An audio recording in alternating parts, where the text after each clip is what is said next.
Hello everyone, welcome to उद्देश्य coaching. और जैसा कि हम लोगों ने साइंस के प्रीवियस लेक्चर में डिस्कस किया था कि स्टेशनरी ऑब्जेक्ट क्या होते हैं,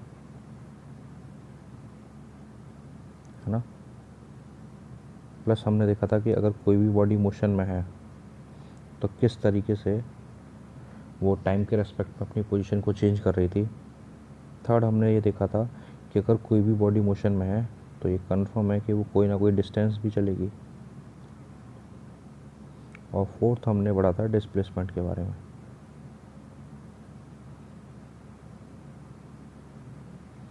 ठीक। और अगर आपको याद हो तो मैंने आपको डिस्टेंस में और डिस्प्लेसमेंट में 5 कंडीशंस दी थी और आपसे कहा था कि आप इस पर होमवर्क करेंगे कि इनमें से कौन सी कंडीशन एकदम सही है और सही है तो क्यों सही है। एंड आई होप कि आपने वो सारी कंडीशंस को समझा होगा, प्लस क्वेश्चन जो मैंने दिए थे उनको सॉल्व करने की कोशिश की होगी। तो चलिए एक बार इन्हीं कंडीशंस को थोड़ा सा डिटेल में लेकर चलते हैं। तो आपको फर्स्ट कंडीशन अगर याद हो तो फर्स्ट कंडीशन क्या थी कि क्या कभी डिस्टेंस जो होती है वो बड़ी हो सकती है डिस्प्लेसमेंट से।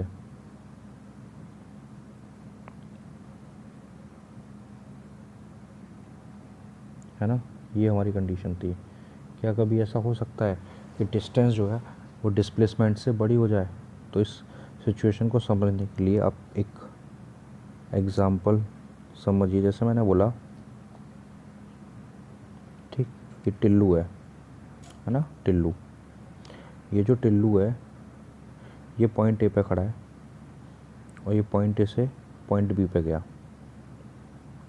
पॉइंट ए से पॉइंट बी पे गया एंड पॉइंट बी से वापस किस पे आ गया, ये पॉइंट सी पे आ गया। अगर पॉइंट ए से पॉइंट बी की जो डिस्टेंस है वो सपोज करो कितना है, 5 किलोमीटर है। And point B to point C की जो डिस्टेंस है वो 2 किलोमीटर है।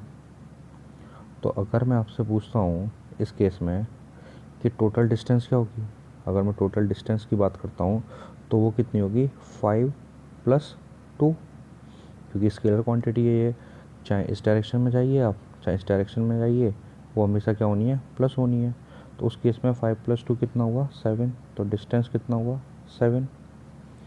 वहीं अगर हम बात करें किसकी, डिस्प्लेसमेंट की, तो आपको पता है डिस्प्लेसमेंट क्या होता है कि वो उसकी जो फाइनल पोजीशन है, तो फाइनली वो यहाँ आ गया ना, इस पॉइंट पे खड़ा हुआ है, सी पॉइंट पे, इधर इस सी पॉइंट पे।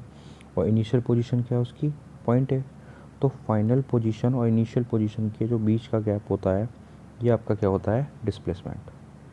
तो आप इस गैप की अगर वैल्यू निकालना चाहो तो ये टोटल अगर 5 है, यहाँ से यहाँ तक अगर ये 5 है और ये अगर 2 है तो ये कितना होगा, 3 किलोमीटर। तो उस केस में डिस्प्लेसमेंट कितना होगा, 3 किलोमीटर होगा। तो क्या कोई भी एक ऐसी कंडीशन हो सकती है कि जिसमें डिस्प्लेसमेंट छोटा हो और डिस्टेंस कैसा हो, बड़ा हो? तो बिल्कुल हो सकता है। ये जो आपके सामने मैंने सिचुएशन रखी है ये आपके सामने क्लियर कर रही है कि हाँ, डिस्टेंस जो है वो डिस्प्लेसमेंट से बड़ी हो सकती है। किस केस में, ये उस केस में बड़ी हो सकती है जब आप किसी ए पॉइंट से बी पॉइंट पे गए और बी पॉइंट से वापस ए पॉइंट की तरफ लौट के जब आओगे तो आपका जो गैप है ना वो कम होता जाएगा। गैप कम होने का मतलब डिस्प्लेसमेंट कम हो रहा है, क्लियर। बट डिस्टेंस तो ऐड होगी, चाहे आप किसी भी डायरेक्शन में जाइए। तो आपकी डिस्टेंस तो आई कितना, 7, वही डिस्प्लेसमेंट कितना आया, 3। तो 7 जो है वो 3 से बड़ा है, यानी कि मैं कह सकता हूँ डिस्टेंस जो है वो डिस्प्लेसमेंट से बड़ी हो सकती है। हर कंडीशन में सही नहीं होगा बट इस कंडीशन में ऐसा हम बोल सकते हैं। आई थिंक फर्स्ट पॉइंट आपको समझ में आया होगा। इसी तरीके से हम सेकंड, जो आपका सेकंड पॉइंट था वो क्या था, क्या कभी ऐसा हो सकता है कि जो डिस्टेंस है वो बराबर हो जाए डिस्प्लेसमेंट के? बताइए, क्या कभी ऐसा हो सकता है कि जो डिस्टेंस है वो डिस्प्लेसमेंट के बराबर हो जाए? चलिए इसको समझने के लिए फिर से हमने क्या किया, मैंने बोला ये पॉइंट ए है और ये पॉइंट बी है। तो जो टिल्लू है उसकी आदत है कि वो हमेशा ए पॉइंट से किस पॉइंट पर जाता है, बी पॉइंट पर जाता है। तो ये टिल्लू भाई साहब ए पॉइंट से बी पॉइंट पर गए और यहाँ से यहाँ तक की जो डिस्टेंस है वो कितनी है, सपोज करो 5 किलोमीटर, ठीक। और ये बी पॉइंट पर जाके रुक जाते हैं। तो इस सिचुएशन में आप एक बात बताइए कि ए से ये भाई साहब कहाँ पे गए, बी पे। तो अगर मैं डिस्टेंस की बात करूँ तो ये कितना डिस्टेंस चले हैं, 5 किलोमीटर। ठीक, अब अगर मैं बात करता हूँ डिस्प्लेसमेंट की, तो आपको पता है डिस्प्लेसमेंट क्या होता है। डिस्प्लेसमेंट होता है आपकी फाइनल पोजीशन और इनिशियल पोजीशन के बीच का गैप। तो इनकी फाइनल पोजीशन ये है और इनिशियल पोजीशन ये थी, इसके बीच का गैप कितना है, 5 किलोमीटर ये। ठीक, तो इसके बीच का गैप कितना है, 5 किलोमीटर है, तो डिस्प्लेसमेंट भी कितना हुआ, 5 किलोमीटर। तो मैं कह सकता हूँ क्या इस सिचुएशन में डिस्टेंस बराबर डिस्प्लेसमेंट के नहीं है, बिल्कुल है। तो ये जो सेकंड कंडीशन है इससे क्लियर हो रहा है कि हाँ डिस्टेंस जो है वो डिस्प्लेसमेंट के बराबर हो सकती है। क्लियर। चलिए थर्ड पॉइंट को समझते हैं। थर्ड पॉइंट क्या कहता है, क्या कभी ऐसा हो सकता है कभी भी कि जो डिस्टेंस है वो छोटी पड़ जाए और डिस्प्लेसमेंट बड़ा हो जाए, और डिस्प्लेसमेंट कैसा हो जाए, बड़ा हो जाए। क्या ऐसा कभी हो सकता है? चलिए समझते हैं इस चीज़ को। ये वही फिर से point A and point B. Tillu भाई साहब पॉइंट ए से पॉइंट बी की तरफ क्या कर रहे हैं, मोशन कर रहे हैं, चल रहे हैं। ठीक है, अब एक बात बताइए आप, क्या कभी ऐसा हो सकता है कि डिस्टेंस जो है डिस्प्लेसमेंट के छोटी हो जाए डिस्टेंस?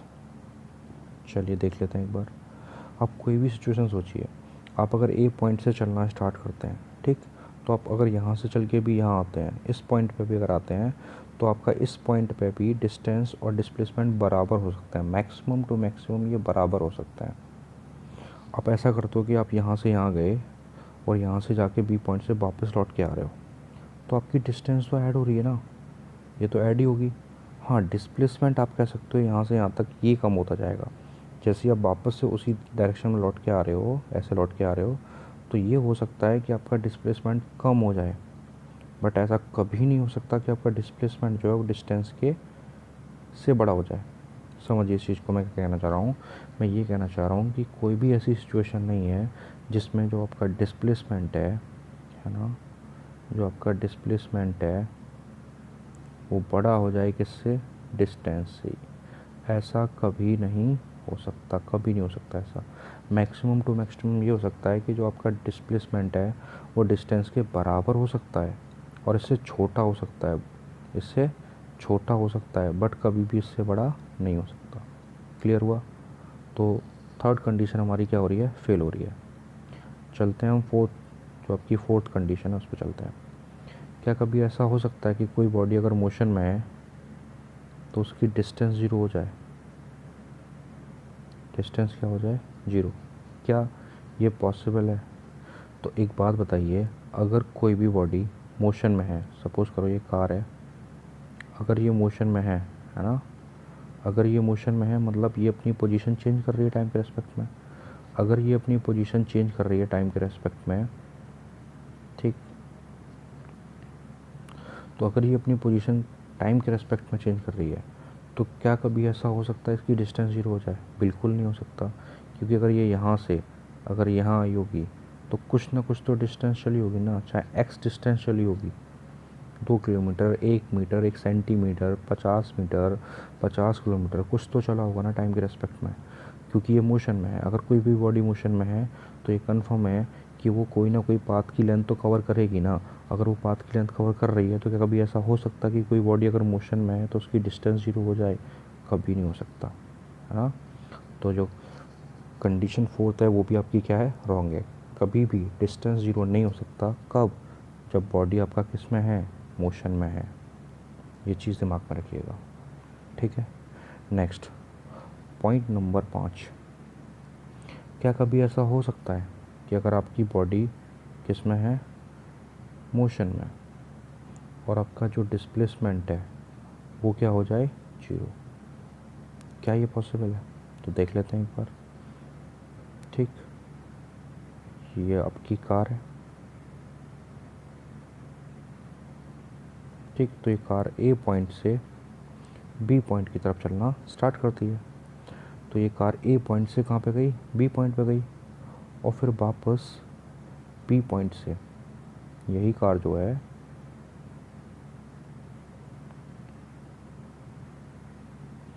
अब ये कार क्या कर रही है, बी पॉइंट से ए पॉइंट की तरफ आ रही है। तो अगर ये मोशन में है तो मोशन आपका यहाँ से ये, और ये 5 किलोमीटर, सपोज करो ये कितना है 5 किलोमीटर। तो ये कार पहले इस पॉइंट से, पॉइंट ए से किधर जा रही है, पॉइंट बी पे जा रही है। और देन अगर ये वापस बी से वापस लौट के किस पे आ जाए, ए पे आ जाए, तो उस केस में आपकी जो डिस्टेंस होगी वो तो हो जाएगी 5 इधर से और 5 उधर से, यानी कि 10 किलोमीटर। बट डिस्प्लेसमेंट क्या हुआ, अगर ये वापस ये कार इधर से जाके और वापस लौट के इधर ही आ जाती है, उस केस में इसकी फाइनल और इनिशियल पोजीशन तो सेम होगी ना, जहाँ से गई वहीं लौट के आ गई। तो उस केस में डिस्प्लेसमेंट क्या हो जाएगा, जीरो। तो क्या डिस्प्लेसमेंट जीरो हो सकता है अगर बॉडी किस में है, मोशन में है? तो yes, it is possible.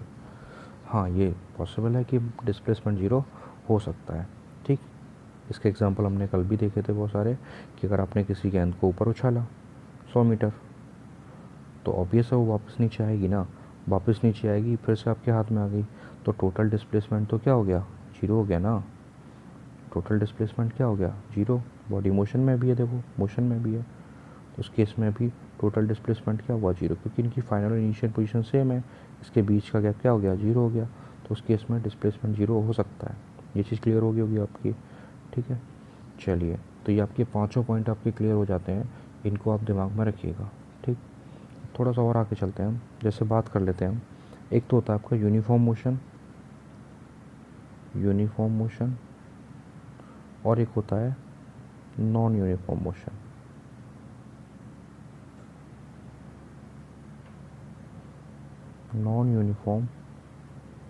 Motion. ठीक। अब इसको एक बार समझ लेते हैं कि यूनिफॉर्म मोशन और नॉन यूनिफॉर्म मोशन का क्या मतलब है। आपको एक चीज़ पता है कि अगर कोई भी बॉडी मोशन में है ना, तो अगर कोई भी बॉडी मोशन में है तो वो अपनी पोजीशन क्या करती है, चेंज करती है। अपनी पोजीशन क्या करती है, चेंज करती है। किसके रेस्पेक्ट में, या तो टाइम के रेस्पेक्ट में, या फिर किसी स्टेशनरी ऑब्जेक्ट के रेस्पेक्ट में। ये चीज़ हमने कल की क्लास में डिस्कस की थी। तो अगर कोई भी बॉडी किस में है, मोशन में है, तो वो अपनी पोजीशन चेंज करती है टाइम के रेस्पेक्ट में या स्टेशनरी ऑब्जेक्ट के रेस्पेक्ट में। अगर ये जो चेंज है ना, वो इक्वल टाइम इंटरवल में, यूनिफॉर्म का मतलब क्या होता है वो समझिए। अगर इक्वल टाइम इंटरवल में, इक्वल डिस्टेंस चली जा रही है ना, अगर कोई इक्वल टाइम इंटरवल में इक्वल डिस्टेंस ट्रैवल कर रहा है, तो उस केस में आप क्या कह सकते हो कि वो यूनिफॉर्म मोशन है ना। तो यूनिफॉर्म मोशन क्या होता है कि अगर आप इक्वल टाइम इंटरवल में इक्वल डिस्टेंस को ट्रैवल कर रहे हो तो वो आपका यूनिफॉर्म मोशन है। जैसे ऐसे समझिए आप, अगर मैंने क्या बोला कि एक कार है ना, ये जो कार है, ये कार कितना 10 मीटर पर सेकेंड, 10 मीटर पर सेकेंड इतनी स्पीड से ये चल रही है। इसका जो मोशन है वो 10 मीटर पर सेकेंड है। इसका मतलब ये है कि वो एक सेकेंड में कितना मीटर चलती है, 10 मीटर। फिक्स है ये यूनिफॉर्म है। कैसे, क्योंकि जैसे ही फिर अगला सेकंड होगा ना, वो फिर से कितना ही चलेगी, 10 ही मीटर चलेगी। फिर से एक सेकंड होगा ना, तो फिर से वो कितना चलेगी, 10 मीटर चलेगी। यानी कि इक्वल टाइम इंटरवल में इक्वल डिस्टेंस चली जा रही है। इस तरह के मोशन को हम बोल देते हैं, कौन सा मोशन, यूनिफॉर्म मोशन। क्लियर हुआ। तो यूनिफॉर्म मोशन क्या होता है, इक्वल टाइम इंटरवल में इक्वल डिस्टेंस। क्लियर। अब बात आती है नॉन यूनिफॉर्म मोशन की, जिसकी नॉन यूनिफॉर्म मोशन। तो नॉन यूनिफॉर्म मोशन क्या होता है, इसको आप एक बार क्लियर करके समझिए। जैसे मैंने बोला, अगर आपका कोई भी, जैसे मैंने फिर से एक गाड़ी ले ली, ठीक है, ये जो कार है, अब इसका इक्वल टाइम इंटरवल में ना इक्वल डिस्टेंस नहीं है, मतलब इक्वल टाइम इंटरवल में कैसी डिस्टेंस चलेगा, ये अनइक्वल डिस्टेंस। तो अगर कोई भी ऑब्जेक्ट इक्वल टाइम इंटरवल में कैसी डिस्टेंस चले, ये मेन पॉइंट है, अनइक्वल डिस्टेंस को अगर वो चलता है तो वो कैसा मोशन कहलाता है, नॉन यूनिफॉर्म मोशन कहलाता है। जैसे ये आपको इससे क्लियर हो जाएगा, जैसे मैंने बोला कि अगर कोई कार एक सेकंड में, पहले सेकंड में कितना चली 10 मीटर, दूसरे सेकंड में कितना चली 20 मीटर, तीसरे सेकंड में कितना चली 17 मीटर, चौथे सेकंड में कितना चली 18 मीटर, है ना। तो ये कैसा मोशन है, ये नॉन यूनिफॉर्म मोशन है, यानी कि इसमें इक्वल टाइम इंटरवल में इक्वल डिस्टेंस नहीं चली जा रही है। सोचो, यहाँ पे 10 मीटर चला, यहाँ पे 20 चल रहा है, 10 एक्स्ट्रा चल रहा है, यहाँ पे 17 चल रहा है। तो यहाँ पे इक्वल टाइम इंटरवल इक्वल है ना। यानी पहला जो सेकंड था उसमें इतना, जैसे ही अगला सेकंड हुआ, फिर से जो अगला सेकंड हुआ दूसरे सेकंड में, ये 20 चल रही है, तो टाइम इंटरवल से हमें एक सेकंड का, बट यहाँ पे डिस्टेंस सेम नहीं चली जा रही है, तो इसलिए हम इसे क्या बोल देंगे, नॉन यूनिफॉर्म मोशन। क्लियर हुआ, तो इसे बोलते हैं नॉन यूनिफॉर्म मोशन। ठीक, अगर हम बात करें, सपोज करो ये आपका क्या है, टाइम, और ये आपका क्या है, डिस्टेंस। तो अगर मैं टाइम और डिस्टेंस की बात करूं, ये आपका सपोज करो 1 सेकेंड, 2 सेकेंड, 3 सेकेंड, इधर आपका ये डिस्टेंस है ना, कितना, सपोज करो, जैसे मैं एक बार फिर से इसको बना देता हूँ,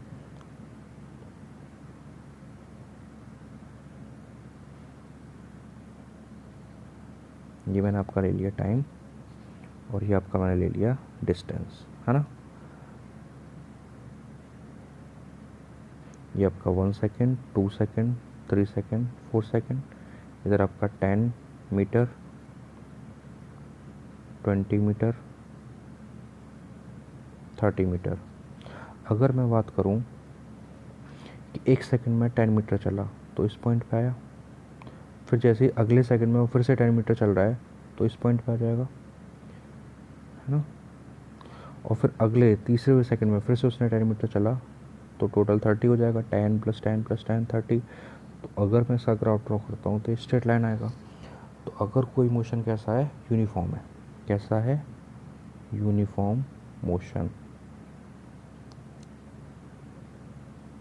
तो उसका ग्राफ कैसा बनेगा, इस तरीके से स्ट्रेट लाइन उसमें ड्रॉ होगी। क्लियर हुआ। तो स्ट्रेट लाइन कब बनती है, जब यूनिफॉर्म मोशन होता है। क्यों, क्योंकि यहाँ पे इक्वल टाइम इंटरवल में इक्वल डिस्टेंस चल रहा है, इक्वल टाइम इंटरवल में इक्वल डिस्टेंस चल रहा है, इक्वल टाइम इंटरवल में इक्वल डिस्टेंस चल रहा है। ये चीज़ आप समझिए। क्लियर हुआ।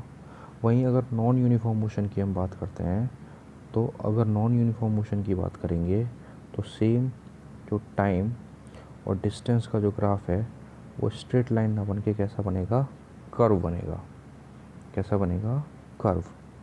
तो इस तरह के मोशन को हम क्या बोल देंगे, नॉन यूनिफॉर्म मोशन। क्लियर हुआ। अब इसके एग्जांपल क्या हो सकते हैं, वो समझिए।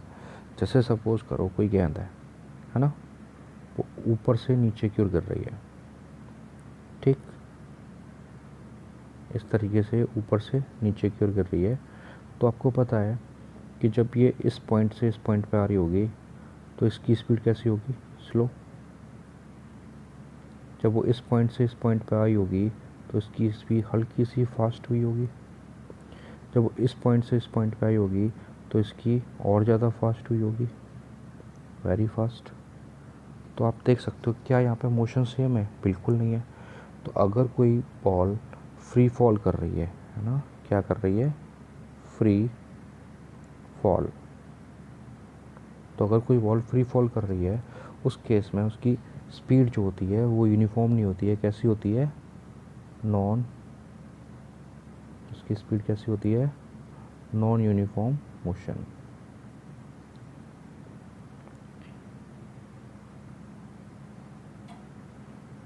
क्लियर हुआ? ऐसे ही आप एग्जांपल ले सकते हो एक और। कोई ट्रेन है ना, ये ट्रेन है आपकी। तो जब ये ट्रेन चलना स्टार्ट होती है तो आपको पता है कि जब वो स्टार्टिंग करती है तो फर्स्ट जो पहला सेकंड होगा t1 टाइम में, उसकी स्पीड कैसी होगी? स्लो होगी। फिर टाइम का जो अगला इंटरवल होगा, जैसे जैसे टाइम बढ़ता जाएगा उसकी स्पीड कैसी होती जाएगी? हल्की सी फास्ट होती जाएगी। अगर मैं t3 टाइम की बात करूँ तो कैसी होगी? Very fast. तो आपको देखा होगा जब कोई ट्रेन स्टेशन से छूटती है तो उसकी स्पीड कैसी होती है? उसकी स्पीड इनिशियली स्लो होती है, फिर थोड़ी सी और फास्ट होती है, फिर और फास्ट होती है। तो इस तरह का जो ट्रेन का मोशन होता है, जो ट्रेन मोशन करती है वो कैसा होता है? Non uniform motion. क्लियर हुआ? कैसा होता है वो? नॉन यूनिफॉर्म मोशन होता है। तो ये कुछ एग्जांपल हमने लिए जिससे कि आपने नॉन यूनिफॉर्म मोशन को कवर किया। क्लियर है? अब हम देख लेते हैं कि आपका इसमें जो अगला पॉइंट आपका आता है वो आता है स्पीड। किसका आता है? स्पीड का। अब स्पीड क्या होता है इसको समझिए ध्यान से। जैसे मैंने आपसे बोला, स्पीड क्या करता है? स्पीड आपको क्या बताता है? ये आपको ये बताता है कि ये जो मोशन है ना आपका, है ना, वो कितना फास्टली हो रहा है। जो मोशन है वो आपका स्लो हो रहा है या फास्ट हो रहा है। इस चीज़ के बारे में कौन बताता है? स्पीड। किसके बारे में? मोशन के। कि आपका जो मोशन है वो स्लो है या फास्ट है, वो कौन बताएगा? स्पीड की। अगर आपकी स्पीड ज़्यादा है, अगर आपकी स्पीड कैसी है? ज़्यादा है, तो उस केस में आपका मोशन कैसा है? फास्ट है। अगर आपकी स्पीड कैसी है? धीमी है, तो आपका मोशन कैसा है? स्लो है। तो आपकी स्पीड यानी स्पीड की वैल्यू पर डिपेंड करता है। तो अगर आपसे कोई पूछे स्पीड क्या बताता है, तो स्पीड सिंपली आपके मोशन को बताता है कि मोशन आप फास्टली मोशन कर रहे हो या फास्ट मोशन कर रहे हो या फिर स्लो मोशन कर रहे हो। क्लियर है? ये कौन करता है डिसाइड? स्पीड। तो अगर हम स्पीड की बात करें, है ना, तो ये जो स्पीड होती है ना, ये क्या होती है? स्पीड इक्वल टू होता है डिस्टेंस अपॉन टाइम। जो भी आप डिस्टेंस ट्रैवल कर रहे हो, जो भी आप डिस्टेंस ट्रैवल कर रहे हो, वो डिस्टेंस का अगर मैं टाइम से क्या दे दूँ? डिवाइड, तो वो आपका क्या बन जाएगा? स्पीड बन जाएगा। तो स्पीड आप सबको पता है, स्पीड इक्वल टू क्या होता है? Distance upon time. यानी कि जो भी आप डिस्टेंस चल रहे हो किसी भी यूनिट टाइम में, वही आपकी क्या बन जाती है? स्पीड बन जाती है। यानी कि अगर आप इसकी डेफिनेशन लिखना चाहो तो आप कह सकते हो distance travelled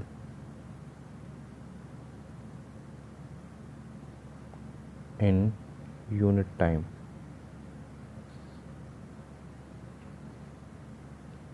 distance travel in unit time. तो जो डिस्टेंस जो आपकी ट्रैवल की जा रही है यूनिट टाइम में, है ना, उसी को हम क्या कह देते हैं? स्पीड। उसी को हम क्या कह देते हैं? स्पीड कह देते हैं।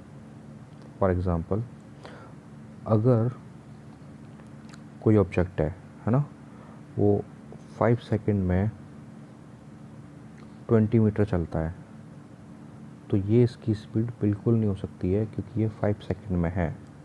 अगर मैं निकाल लूँ 1 सेकंड में कितना चलता है, तो वो हो जाएगा कितना? 4 मीटर। ये आपकी क्या हो जाएगी? स्पीड, कि वो 1 सेकंड में कितना चला, 1 सेकंड में। वहीं अगर मैं आपसे बोलता हूँ कि अगर कोई कार 2 घंटे में 50 किलोमीटर चली, है ना, तो एक चीज़ ध्यान रखना, ये कभी भी स्पीड नहीं हो सकती है क्योंकि ये यूनिट टाइम में नहीं चली जा रही है, 2 आवर में चली जा रही है। तो 1 आवर का अगर मैं निकालता हूँ तो कितना आएगा? 25 किलोमीटर। यस, ये स्पीड है। क्यों? क्योंकि ये 1 आवर में चली जा रही है। तो 1 आवर में, 1 मिनट में, 1 सेकंड में जो भी डिस्टेंस ट्रैवल की जाती है उसी को हम क्या कह देते हैं? हम स्पीड कह सकते हैं। ठीक, तो मैं ये कह सकता हूँ कि 1 आवर में, 1 मिनट में या 1 सेकंड में, ठीक, जो भी डिस्टेंस ट्रैवल की जाती है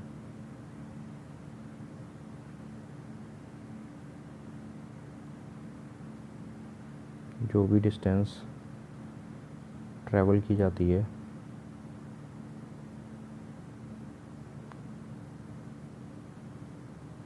उसी को हम क्या कह देते हैं? स्पीड। क्लियर? तो इसको आप ऐसे भी कह सकते हो, यूनिट टाइम, है ना, यूनिट टाइम। तो यूनिट टाइम में जितनी भी डिस्टेंस ट्रैवल की जा रही है उसी को हम क्या कहते हैं? स्पीड। अब अगर आप इसको एक फॉर्मूले के रूप में लिखना चाहो तो आप स्पीड को डिनोट करते हो किससे? v से, और डिस्टेंस को आप डिनोट करते हो s से, और टाइम हो जाता है आपका t। क्लियर? जहाँ पर s आपका क्या है? डिस्टेंस, t क्या है आपका? टाइम, और v क्या है आपका? स्पीड। तो इस तरीके से आप इसको एक फार्मूले के रूप में ले सकते हो। और आपको पता है कोई भी जो डिस्टेंस है वो मेज़र किस में की जाती है? मीटर में। टाइम किस में किया जाता है? सेकंड में। या आप ऐसा कर सकते हो, आप क्या कर सकते हो, एक बात समझिए इसे। मैंने बोला v इक्वल टू क्या होता है? s upon t। तो आपके पास दो चीज़ें, या तो आप इसको मीटर में करोगे और इसको किस में कर सकते हो? सेकंड में, टाइम को। या आप डिस्टेंस को किलोमीटर में कर सकते हो और टाइम को आवर में। तो ये इसकी क्या होती हैं? यूनिट होती है। ये आपको दिमाग में रखना है, ये पूछा जाता है। स्पीड की यूनिट होती है मीटर पर सेकंड होती है, और किलोमीटर पर आवर होती है। बहुत सिंपल है। डिस्टेंस को किलोमीटर में चलते हैं, टाइम को आवर में, या फिर डिस्टेंस को मीटर में चलते हैं, टाइम को सेकंड में। तो इस तरीके से आपकी इसकी यूनिट भी आपके सामने मिल जाती है। ठीक, तो आज हमने स्पीड के बारे में पढ़ा। इसके अलावा हमने यूनिफॉर्म नॉन यूनिफॉर्म मोशन के बारे में समझा। इसके अलावा हमने वो पांचों कंडीशन समझी। ये सारी चीज़ें आप एक बार रिवाइज करिए, और जो हमारा नेक्स्ट सेशन रहेगा उसमें हम वेलोसिटी, एक्सेलरेशन, इन सब के बारे में बात करेंगे, प्लस जो मोशन की इक्वेशन होती हैं उन सब के बारे में देखेंगे, उनके डेरिवेशन को समझेंगे। तो चलिए मिलते हैं नेक्स्ट क्लास में। तब तक के लिए आप इस क्लास को पढ़िए, रिवाइज करिए। Okay, thank you.